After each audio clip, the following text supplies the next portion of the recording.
तो वरना अपने लक्षण सीधे कर लें। अगर आपने मरियम नवाज साहबा को भी कहा हो कि गवर्नर राज लगा देंगे, ज़रा बेहतर कर लें अपने आप को। अगर आप सरफराज बुगटी साहब को भी कहा हो तो हम मान लेते हैं। तो शहबाज शरीफ साहब कौन से दूध और शहद की नहरें बहा रहे हैं? आज की जो मुलाकात हो गई है, आप उसको किस तरह देखते हैं? नंबर 1। नंबर 2, अगर लग भी जाए गवर्नर राज तो यार होगा क्या? केपी की आवाम तो वैसे ही बाहर नहीं निकल रही इमरान खान की रिहाई के लिए। कौन सा कोई 5 करोड़ का सूबे में से कौन सा कोई 1 करोड़ या 10 लाख या 5 लाख लोग निकल आए?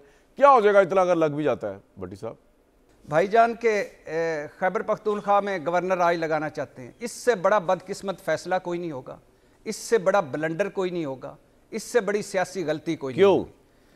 नहीं।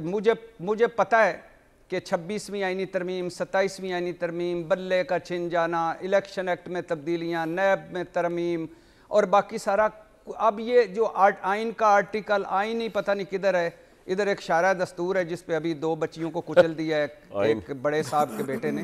तो शारा तो मौजूद है, दस्तूर पता नहीं किधर है। तो अब भाईजान ये है कि आपने कहा कि दहशत गर्दी की वजह से इस गवर्नर राज लगाना है, गवर्नर्स परफॉर्मेंस की वजह से गवर्नर राज लगाना है, और चूंकि बड़ी पोलराइजेशन है, उधर से सख्त बयानात आ रहे हैं। तो भाईजान दहशत गर्दी तो फिर इस्लामाबाद में भी हुई है, तो IG बदल दें मोहसिन नकवी साहब का, या आप इधर भी गवर्नर सदारती राज लगा दें। दहशत गर्दी तो बलूचिस्तान में भी हो रही है, उधर आप गवर्नर राज क्यों नहीं लगाते? और अगर परफॉर्मेंस और गवर्नेंस का मामला है तो शहबाज शरीफ साहब कौन से दूध और शहद की नहरें बहा रहे हैं?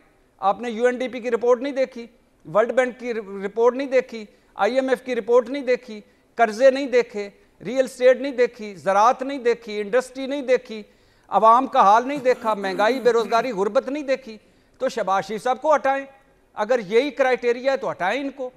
तो भाईजान खुदा का खौफ करें। आप नरेंद्र मोदी और भारत से बातचीत करना चाहते हैं, आप कोई 20 मरतबा तालिबान हुकूमत से बातचीत की नाकाम कोशिश कर चुके हैं, तो उसको बिठाएं यार, उसके साथ मिलाएं।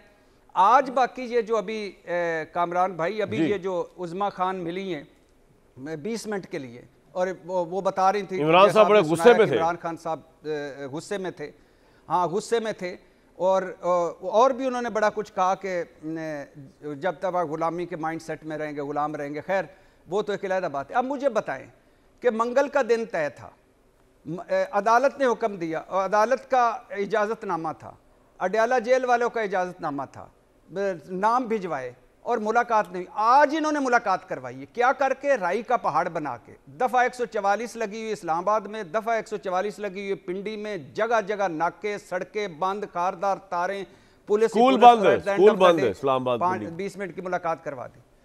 तो कहने का मकसद ये है भाईजान कि ये हुकूमत हर मुहाज पे नाकाम हो चुकी है।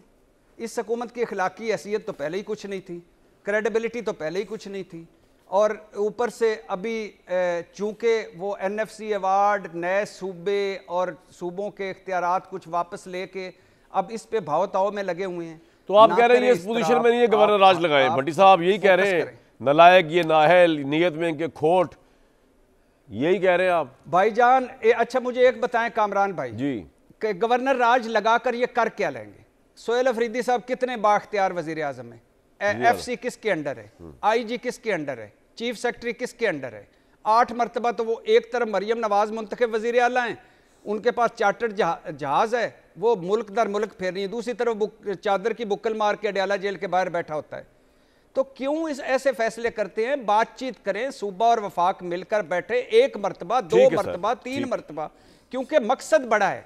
मकसद पाकिस्तान है, मकसद दहशतगर्दी है, मकसद 25 करोड़ आवाम है। ये मकसद नहीं है। अभी बन्नू में जो शहीद हुए हैं, अल्लाह उनकी मगफरत करे, कब तक आप ये जनाजे दफनाते रहेंगे और आप आपस के गिरबान पाड़? आज इमरान साहब की मुलाकात होगी उनकी बहन से, वो जिंदा सलामत हैं, सेहतमंद हैं, थोड़े गुस्से में थे। भट्टी साहब बस नहीं चल रहा तहरीक इंसाफ का, आपको भी ऐसा लगता है? या आपको लगता है कि एक मुकाम इमरान खान ने अपना अचीव कर लिया हिस्ट्री में, अब बस चले ना चले तो क्या फ़र्क पड़ता है? और तारीख में ये लोग कहीं पे नज़र नहीं आ रहे, दूर दूर तक राना साहब के जो लोग हैं, पार्टी है जो, किस तरह देखते हैं आप सर? वो आपने एक फ़िक्रा बोला है मेरे भाई, आज के प्रोग्राम का हासिले ज़रब फ़िक्रा आपने राना साहब को कहा है कि आप तो वैसे ही हैं आप तो वैसे ही हैं।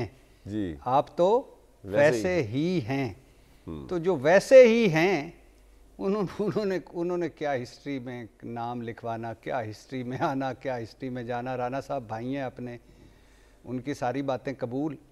सर मैं पाकिस्तान तहरीक इंसाफ की खैबर पख्तूनख्वा में हजूर आपकी तबा खुश हो जाए। गवर्नेंस परफॉर्मेंस के बिल्कुल मसाइल हैं, दहशतगर्दी भी है और उनके बयानात भी ठीक नहीं हैं। लेकिन मैं यही 3 चीज़ें आपसे पूछता हूँ कि आपकी ठीक हैं? यानी मैंने तो एक सवाल पूछा है ना कि IMF की रिपोर्ट में कहाँ आपने लिखा हुआ है, या और मेरे भाई आप तो रिकॉर्ड कर्जा ले चुके हैं, इतना कर्जा ले चुके हैं कि कर्जे का सूद उतारने के लिए आपको कर्जा लेना पड़ रहा है। और मेरे भाई 6.5 GDP का करप्शन में चला जाता है। और अगर तो आपने मुराद अली शाह को भी धमकी दी हो कि हम गवर्नर राज लगा देंगे, ये जो गटर में 3 साल इकलौता मवालदैन का बच्चा गिरा है, तो वरना अपने लक्षण सीधे कर लें।